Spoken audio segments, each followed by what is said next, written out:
Hey, good evening, everyone, and welcome to Lifewalk with Christ God.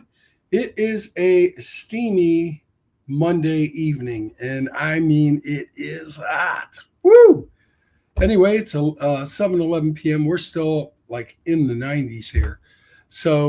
But anyway, welcome to trimradio.com, Trim Radio Network. Anyway, we are going over, and we are in Leviticus chapter 25. Just a great book, long, I know, but it's wonderful. King James Bible, page 153. So this is the law now, and we talked about this last week. We had the law of the sanctified name of God, oil for the lamps, all the different things that he's broken down, the rules, the laws, and everything like that. So here we go, law of the Sabbath year. Then we're going to have the law of the year of Jubilee. We're gonna keep marching onward here because we're getting to that point where we are not far away from Numbers, and Numbers is pretty impressive. So let's see how far we can get today, and let's move on to it again. Chapter 25, page 153, law of the Sabbath year, King James Bible. And the Lord spoke unto Moses in the Mount Sinai, saying, Speak unto the children of Israel, and say unto them, When ye come into the land which I give you, then shall the land keep a Sabbath unto the Lord.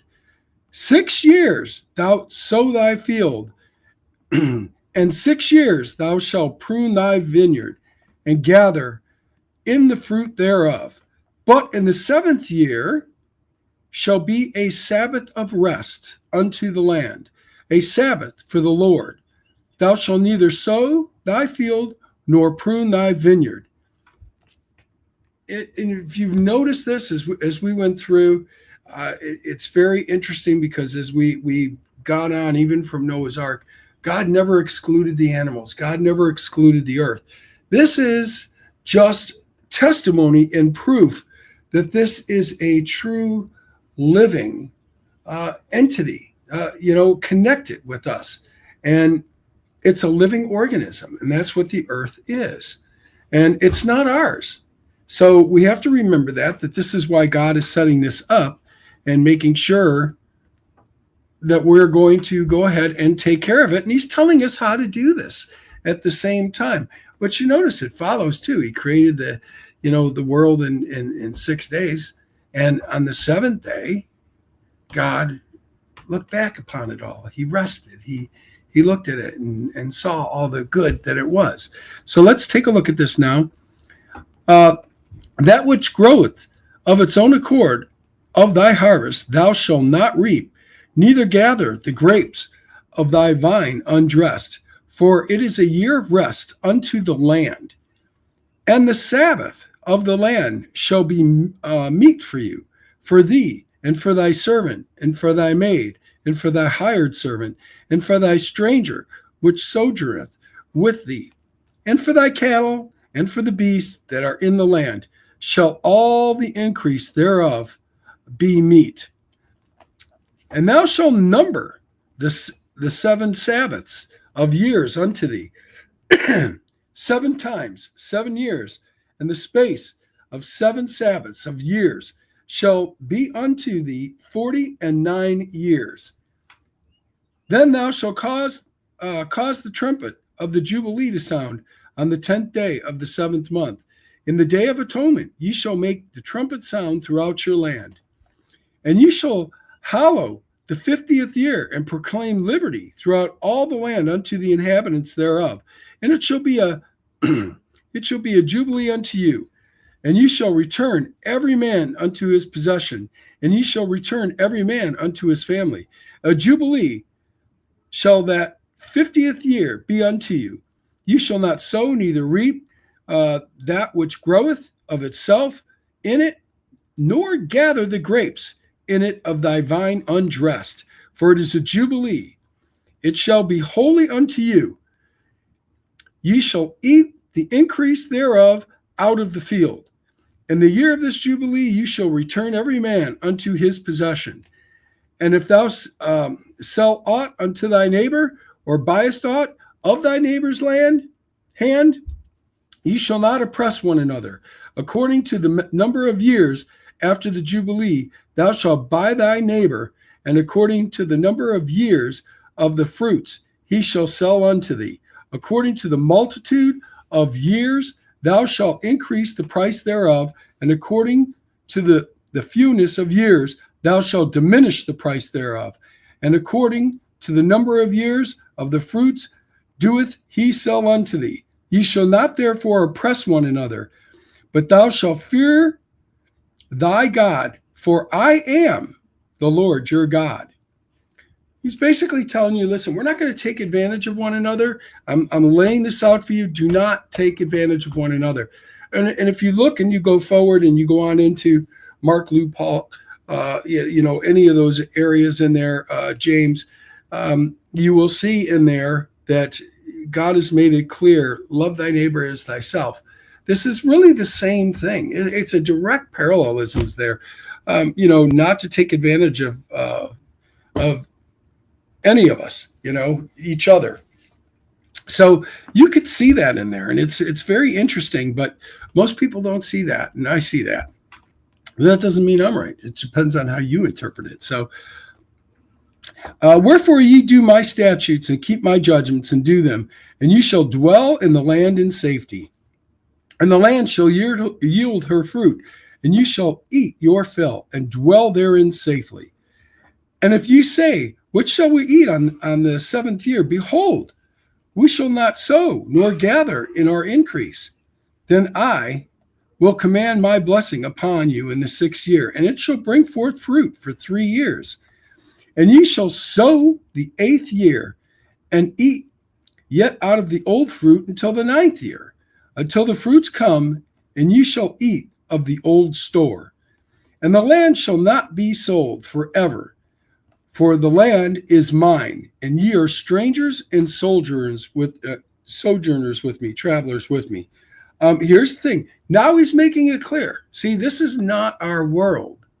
He's making it clear. It is mine. And this is where we make our mistakes as human beings. We actually think that we own stuff. We don't. We don't. That's the truth of it. And the land in your possessions ye shall grant a redemption for the land. If thy brother be waxen poor, and hath sold away some of his possession, and if any of his kin come to redeem it, then shall he redeem that which his brother sold. And if a man have none to redeem it, and himself be able to redeem it, then let him count the years of the sale thereof, and restore the overplus to the man whom he sold it, that he may return unto his possessions. But if he be not able to restore it to him, then that which is sold shall remain in the hand of him that hath bought it until the year of Jubilee. And in the Jubilee it shall go out, and he shall return unto his possession. And if a man sell a dwelling house in a walled city, then he may redeem it within the whole year after it is sold. Within the full year he may redeem it. If it not be redeemed within the space of a full year, then the house that is in the walled city shall be established forever to him that bought it throughout his generations. It shall not go out in the Jubilee. But houses of the villages, which have no wall around them, shall be counted as fields of the country. They may be redeemed, and they shall go out in the Jubilee. Notwithstanding, the cities of the Levites and the houses of the cities of their possession may the Levites redeem at any time. And if a man purchase of the Levites, then the house that was sold and the city of his possession shall go out in the year of the Jubilee. For the houses of the city of the Levites are possession among the children of Israel. But the field of the suburbs of their cities may not be sold, for it is their perpetual possession. If any brother be waxen poor and fallen in decay of thee, then thou shalt relieve him. Yea, though he be a stranger or a sojourner, he may live with thee. Take thou no usury of him or increase, but fear thy God, that thy brother may live with thee. Thou shalt not give him thy money upon usury, nor lend him thy victuals for increase. I am the Lord your God, which brought you forth out of the land of Egypt, to give you the land of Canaan, and to be your God. And if thy brother that dwelleth by thee be waxen poor, and be sold unto thee, thou shalt not compel him to serve as a bondservant, but as a hired servant, and as a sojourner he shall be with thee, and shall serve thee until the year of Jubilee. And then he shall depart from thee, both he and his children with him, and he shall return unto his own family. Sorry about that, guys. For they are my servants, which I brought forth out of the land of Egypt. They shall not be sold as bondmen. Thou shalt not rule over them with rigor, but shall fear thy God. Both thy bondmen and thy bondmaids, which thou have, shall be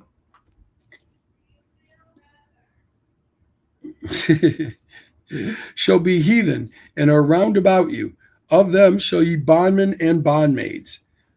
Moreover, the children of the strangers that do sojourn among you, of them shall ye buy, and of their families are with you, which they begat in your land, and they shall be your possession. And ye shall take them as an inheritance for your children after you, to inherit them for a possession. They shall be your bondmen forever. But over your brethren, the children of Israel, ye shall not rule one over another with rigor.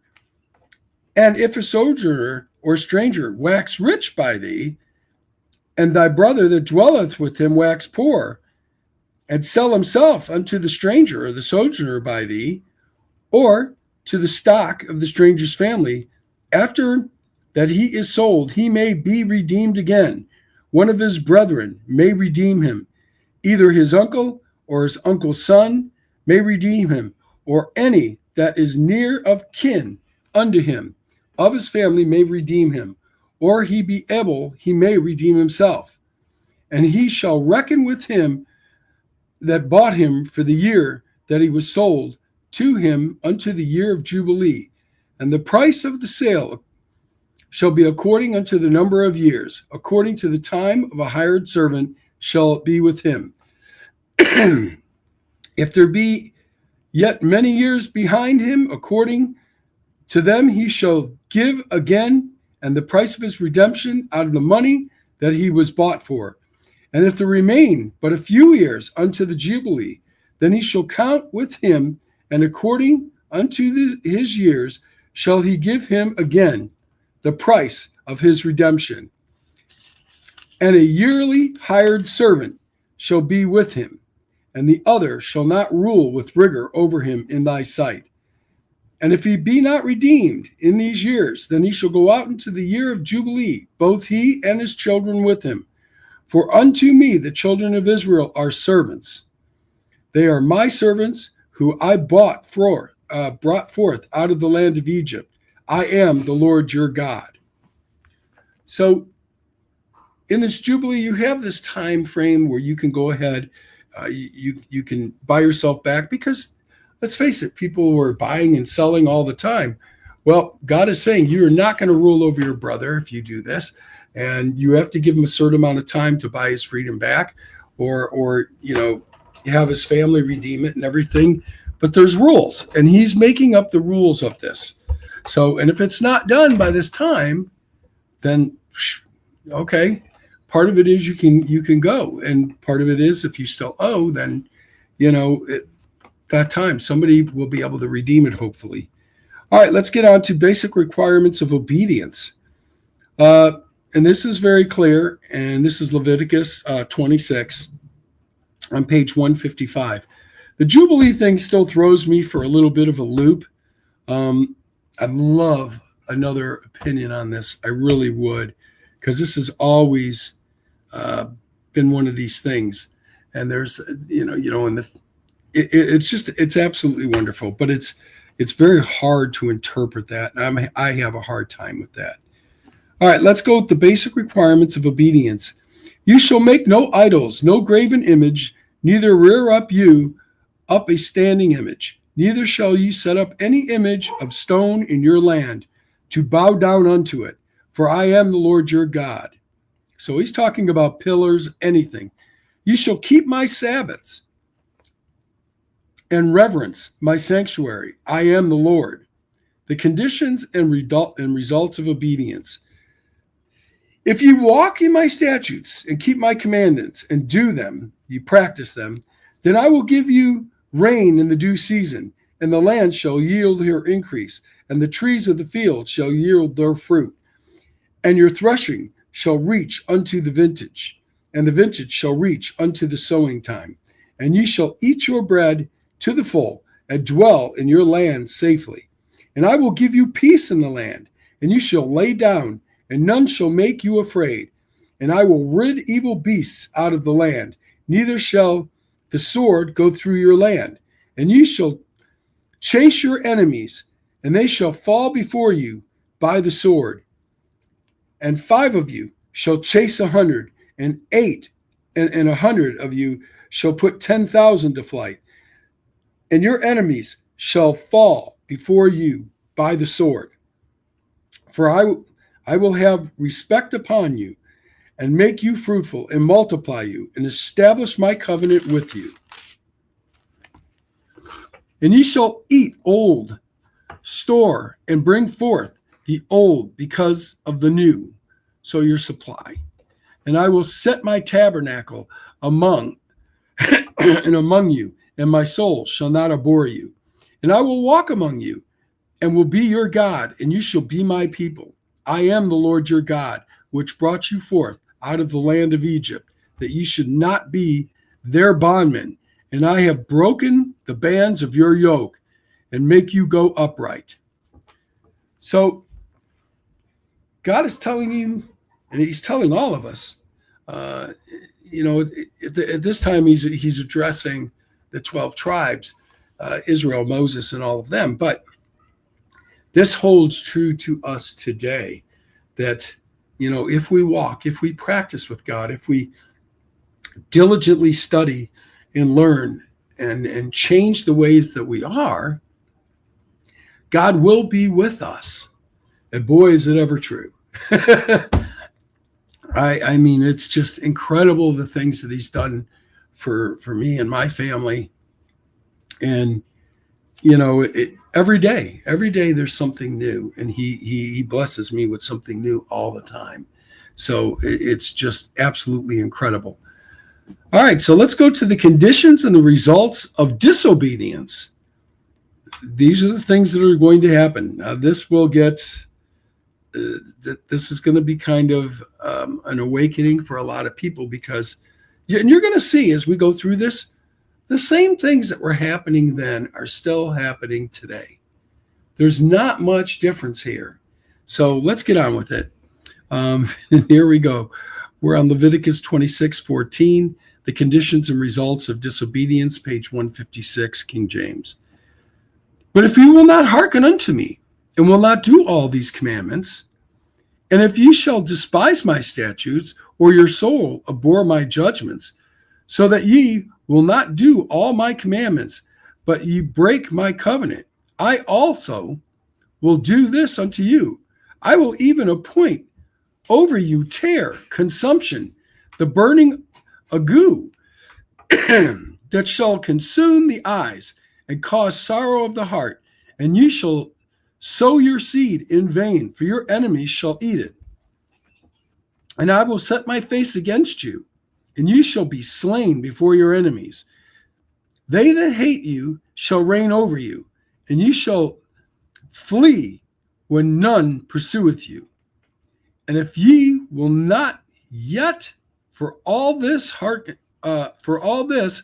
unto me, then I will punish you 7 times more than your sins. 7 times more than your sins. It's very interesting, because if you remember when Cain did what he did to Abel, and he said, I can't handle this, and they're going to kill me out there. This is too much of me. And he says, anyone who touches you, I am going to punish 7-fold, 7 times. And then when you start to get on over to is it Lamech, and we started to move on in Genesis, he said, well, if they punish Cain 7 times, then they're going to get 77 times punished for me. And it was interesting because as we got to the New Testament, there was another parallelisms there. Rabbi, how many times should I forgive my brother? 7 times? No, 77 times. So here we are. God he set this up. He's very direct and very precise on exactly how this will be. And I will break the pride of your power, and I will make your heaven as iron, and your earth as brass, and your strength shall be spent in vain. Your land shall not yield in her increase, neither shall the trees of the land yield their fruits. And if you walk contrary unto me, and will not hearken unto me, I will bring 7 times more plagues upon you according to your sins. I will also send wild beasts among you, which shall rob you of your children, and destroy your cattle, and make you few in number. And your highways shall be desolate. And if ye will not be reformed by these things, but will walk contrary to me, then I will also walk contrary unto you, and will punish you yet 7 times for your sins. And I will bring a sword upon you, and shall avenge the quarrel of my covenant. And when ye are gathered together within your cities, I will send the pestilence among you, and ye shall be delivered into the hand of thy enemy. And when I have broken the staff of your bread, 10 women shall bake your bread in one oven, and they shall deliver you your bread again by weight, and ye shall eat it, and it shall not be satisfied.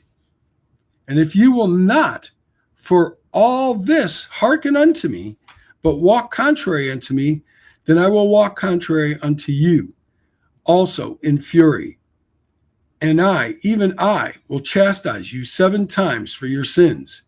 And ye shall eat the flesh of your sons, and the flesh of your daughters shall ye eat.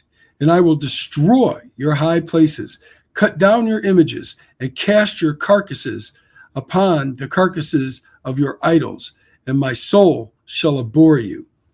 And I will make your cities waste, and bring your sanctuaries into desolation, and I will not smell the savor of your sweet odors. And I will bring the land into desolation, and your enemies which dwell therein shall be astonished at it. And I will scatter you among the brethren, and I will draw out the sword after you, and your land shall be desolate, and your cities waste. Then shall the land enjoy her Sabbaths as long as it lieth desolate, and be in your enemy's land. Even shall the land rest and enjoy her Sabbaths. As long as it lieth desolate, it shall rest, because it did not rest in your Sabbaths when you dwelled upon it. And upon them that are left alive of you, I will send a faintness into the hearts of the lands of the enemies, and the sound of a shaken leaf shall chase them, and they shall flee as fleeing from a sword, and they shall fall when none pursueth. And they shall fall one upon another, as it were before a sword, when no one pursueth. And ye shall have no power to stand before your enemies, and ye shall perish among the heathen, and the land of your enemies shall eat you up. And they that are left of you shall pine away in the iniquity in your enemies' lands. Also in the iniquities of the fathers shall they pine away with them. I mean, there's not much to say here. God is letting you know, for every sin, here you go. It's going to be 7 times, and I will punish you. And he's letting him know, you will do this. You will obey. You will follow my covenants. I am the Lord your God. I did bring you out of Egypt. Um, so let's see what the promise of restoration is in verse 20. If they shall confess their iniquity and the iniquity of their fathers and their trespass, which they have trespassed against me, and that also that they have walked contrary unto me, and that I also have walked contrary unto them, and have brought them into the land of their enemies. If then their uncircumcised hearts be humbled, and then they accept of the punishment of their iniquity, then I will remember my covenant with Jacob, and also my covenant with Isaac, and also my covenant with Abraham. I will remember, and I will remember the land. The land shall be left of them, and shall enjoy her Sabbaths, while she lieth desolate without them. And then they shall accept of the punishment of their iniquity, because they despised my judgments, and because their soul abhorred my statutes. And yet for all that, when they be in the hand of thy enemies, I will not cast them away, neither will I abhor them, to destroy them utterly, and to break my covenant with them. For I am the Lord their God. But I will remember for their sakes, remember the covenant with their ancestors, whom I brought forth out of the land of Egypt in the sight of the heathen, that I might be their God. I am the Lord.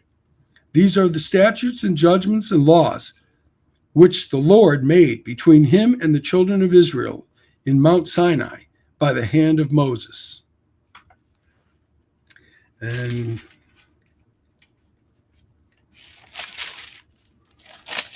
this is kind of cool. We're going to finish up right here.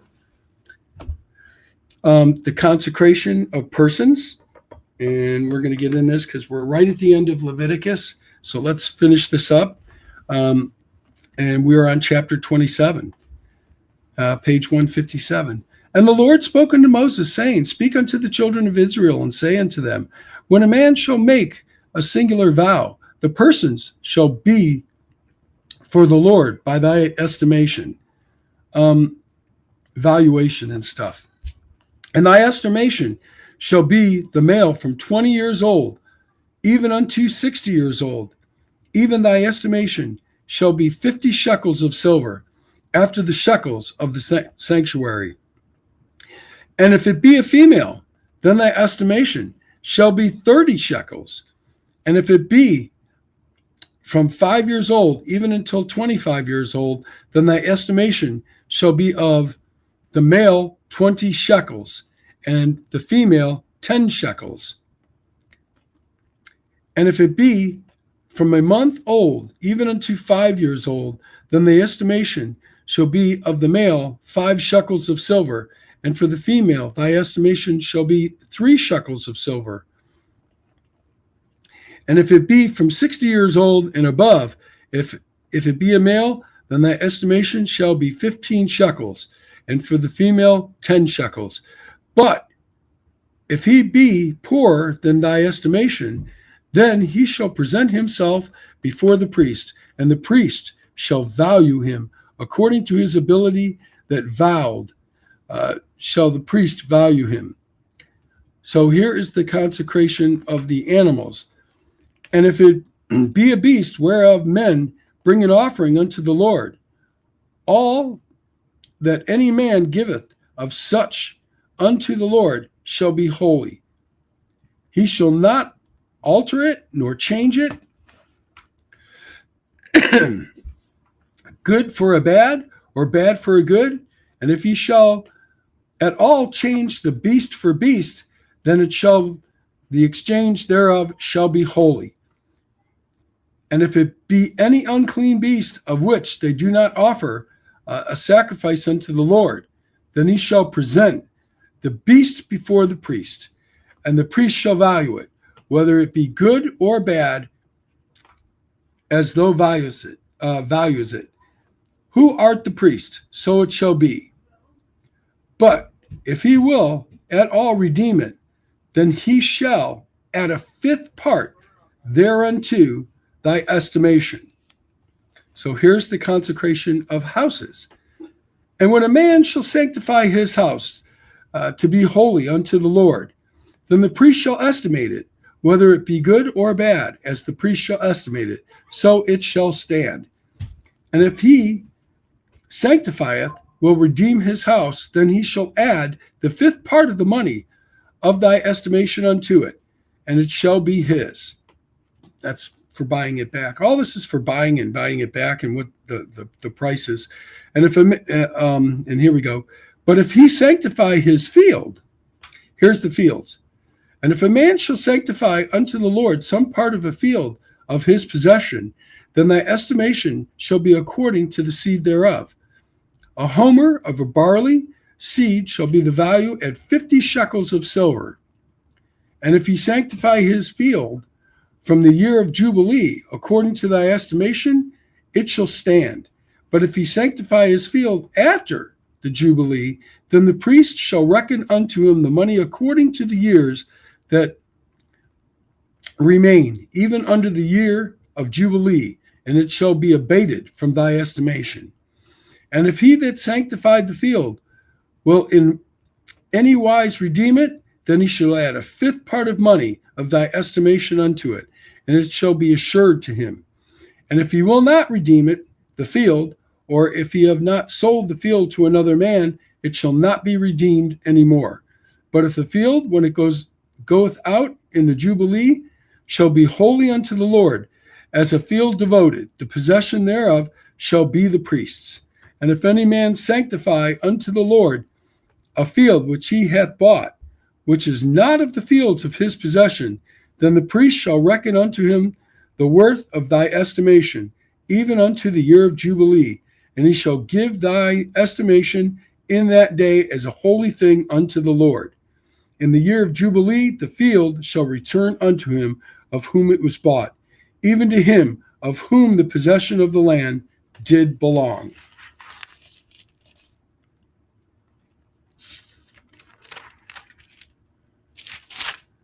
And that is the last part of Leviticus. Very tough book. I mean, very tough book. Numbers isn't going to get much easier. Old Testament in a couple of spots is really hard. It's great, but it needs to be, you have to know it. It's the same with Chronicles. It's the same all the way around. Very tough to read and to understand. Of course, I'm not a priest, a bishop, or anything like that, so it's even harder for me. And I've read the Bible numerous times. But the one thing that I do like, and I always like saying, is that it's absolutely the most wonderful love story that there is. And it's true.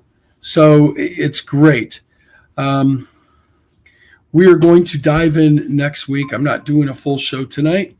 I'm a little bit heated. I didn't feel great yesterday.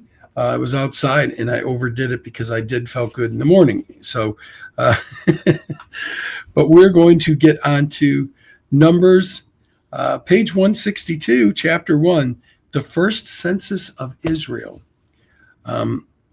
So we're gonna find out exactly how that goes. So we are going to be right here, and we are on 623. And we have read a good bit. I wish I had better interpretations or explanations for some of these, but really in the Old Testament, in some of these spots, Leviticus, Numbers, Chronicles, and a couple other spots are very hard. And this is what frustrates, I think, a lot of people. But you have to keep doing it, and you have to keep practicing it, and you have to keep asking God to help give you more and more understanding. It's very difficult to do. But I enjoy reading it. Remember, I'm just a guy that loves reading the Bible. I hope that you would join in, chime in sometime, and then we'll go from there. Anyway, I hope you have a great week, folks. We'll talk to you next week.